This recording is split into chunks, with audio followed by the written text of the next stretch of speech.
it's Kay, and today I'm going to be doing a review of Hello My 20s, or Age of Youth, which is this drama on Netflix about 5 girls in a share house. This is the spoiler version. So if you haven't seen the show, kiddies, please turn this on. Well, I mean, you can keep it on, but turn it on mute. Well, I'm going to be showing scenes from the show, so maybe not. Watch it and then come back and watch this video so that we can have a conversation.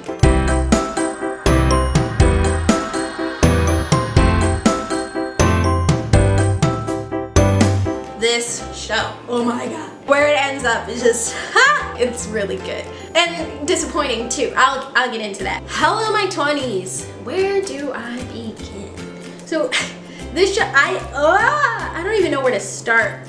There's so much to this show. Basically, what I can say is there's a ghost element to it. People are scared about this ghost that lives in the house because Song Ji-won told them that there's a ghost. The girls start thinking of different people it could be and how they want people dead or they killed certain people. Really, that's what the show is about them and their struggle with their demons. So this show starts out with Yoon Jae, who is the new girl of the share house. Awkward girl, like hella awkward. She doesn't know how to interact with people. She's a country girl, and all the other girls are super mean to her and they eat her food, which I'm like, no, I can't, no. Ha!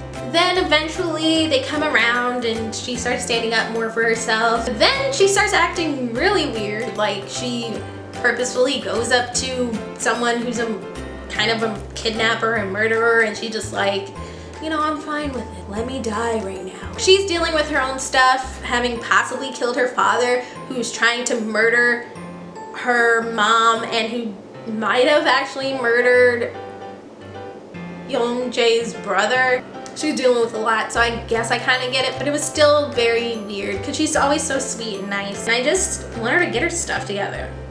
Like, girl, get it together. And then you have Kang Na, who actually is a prostitute. It's not a joke, like this isn't a rumor, she's actually a prostitute. And that's so interesting because I don't normally see that in Korean dramas, but she's doing it because she really doesn't actually have that much money and she just wants to feel something. But at the end of the day, she starts having more self-respect, starts buying her own stuff, she gets her own job, and it's really great to see. Kang Na's story really wraps up really well. I like where hers ends up. It's one of the few. You have Yoon Jin-myung, who is personally my favorite character of this show. She goes through a lot of character development, like more than anyone else. At the end of the day, I walk away from the show having so much respect for her. She works like 3 jobs and she's trying to support herself because her mom is always in the hospital for her brother who is in a coma, and he's been that way for years and he just hasn't woken up. Yoon Jin-myung just feels so guilty because she kind of wishes he would just die. She's going to the hospital,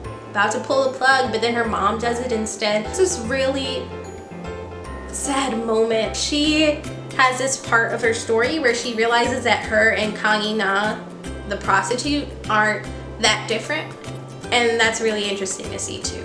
Then you have Young Ye-eun, who is that girly girl, and she literally lets you know it. She wears pink all the time. So Young Ye-eun is actually played by a former member of Kara, Han Sung-yeon. She doesn't sing at all in the show, which is kind of refreshing. Every time they throw an idol or someone in a Korean drama, they have to sing. She ends up having a really crappy boyfriend. He would forget their anniversary and she would just be like, oh no, it's not that big of a deal, you know, that type of stuff. But she was really hurt on the inside, and then she ends up having so much self-respect for herself and breaks up with him, and then he kidnaps her. Like, what the hell? He's never shown any signs of being crazy, but then all of a sudden he was crazy and now he's locked up, and it's just weird. And finally you have Song Ji-won. She has no story, there's nothing for me to talk about. No, I'm kidding. She has this habit of lying, actually. The whole ghost thing is a lie, so you guys know that. She's trying to get a man. Wish they had more character development for her. So that was my spoiler review. I hope you guys enjoyed it. Hello My 20s is actually really good. It ends up weird, right? Like, am I the only one who thinks it ends really weird?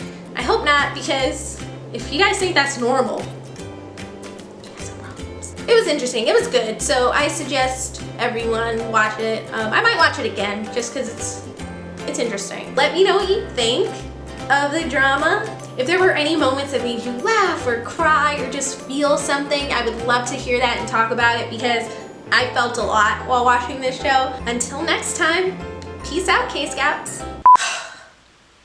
So I had to come back on here to talk about this. I forgot to mention it the first time, and I noticed while I was editing that I just did not talk about it. You know why I forgot about it? It's because they didn't talk about it except like after the first or second episode. So one of the parts that blew me and upset me and irritated me the most, the ballerina